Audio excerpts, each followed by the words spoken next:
How should people contact you to hire you for cleaning services? That is a great question. Hi there, I'm Angela Brown, and this is Ask a House Cleaner. This is a show where you get to ask a house cleaning question, and I get to help you find an answer. If you have not subscribed, today's the day. We are here 5 days a week. We answer your house cleaning questions, and we help you grow a cleaning business. Now, today somebody asked me the question, what is the best way for somebody to contact me in order to hire me for cleaning services? And they were wondering on the flyers that they make, should they include their email or should they include their phone number? Should they have their personal address or a P.O. box? What is the best way for people to get in touch with you to hire you for cleaning services? All right, well, the answer is all of those ways. And I say that because everybody has a different method of preference, okay? So when I first started my house cleaning business, I thought that if I just had a phone number, that people would call the phone number and they would contact me. But that's not necessarily the case. As I was outside my house, if I was working in my yard, people would drive by, they would see the car, and they would say, "Oh, you're a house cleaner." And they would stop and ask questions. Okay, that did not go through my normal channel of communication, which was my phone, right? Then when I set up my email address, I expected that people would respond to me via email. But no, they called on the telephone, right? And so, whoa, I have 2 avenues of information coming in. When I pivoted my business and I started training house cleaning companies online, I thought they were going to go through my Contact Us form. Well, lo and behold, they started contacting me through instant message. And they started contacting me through Facebook and my Facebook business page and through YouTube and through podcasts. And whoa, we got a whole bunch of different people contacting us from different avenues, right? The reality is people will contact you however they want to contact you. And so there's not a best method. So should you get a phone service starting out? No, I don't recommend a phone service starting out because they're kind of expensive, even if you hire a virtual assistant. For the most part, my experience has been in the last 4 to 5 years, people do not use the telephone like they used to. Pick up the phone, "Hi, how you doing?" and then make a voice call. They don't do that so much anymore. There's lots of texting. "Hey, I don't want to actually talk to you. I just want to text you a message." Well, the texting you can manage between breaks. And so it's not like you've got gobs of phone calls that are going to your phone that are building up in a holding bin, right? Most of the phone calls you'll get today are telemarketing calls that you don't want anyway. So there will be a few people that call and you can manage those few phone calls. And I recommend that you do return your phone calls 2 or 3 times a day, that you return your emails 2 or 3 times a day, that you jump in on Facebook and return your instant messages 2 or 3 times a day. Do it so that you are able to manage them and they don't get overwhelming and you don't have a heap of them that are piling up. But for the most part, there is going to be contact that comes from all different avenues. So the good news is, if you're starting a business right now, instead of trying to channel everything to one particular avenue, like only call me, right? Give them an option, because there are people that like to do emails, or they'll ask their assistant, "Hey, can you contact this person? Find out what their quotes are, their rates or whatever," and that person will just shoot you an email.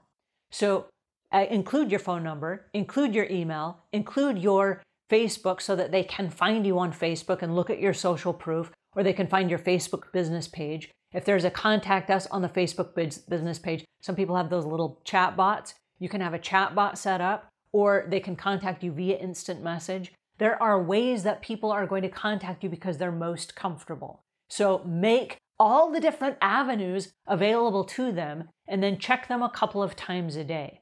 And that way, it's not going to be surprising to anyone when you get back to them, right? It will be surprising if you're only waiting for a phone call and they send a text or they send an instant message and they never hear from you.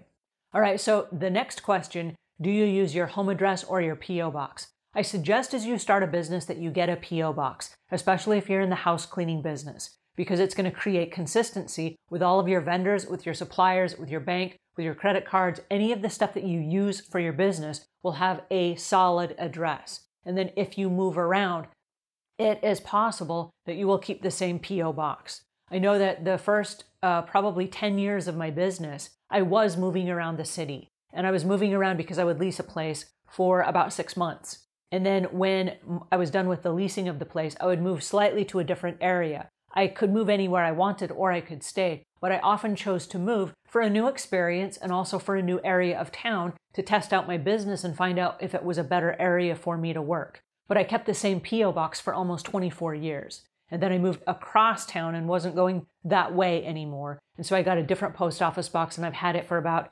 maybe 20 years. Okay, so I've kept the consistency, and then people can still find you even if you move around.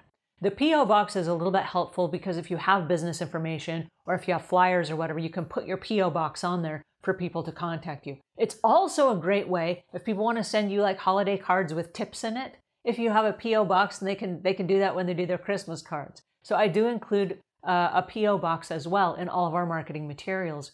It's also great for your website. That gives people the zip code that you live in. It tells them about what area that you market to. And it lets people know if you're in Texas or if you're in Indiana or if you're in North Carolina, right? So you want people to know what area you serve. If you have no address whatsoever, somebody that visits your website who might be a perfect candidate for you may not hire you because they don't know if you service the area that you live in.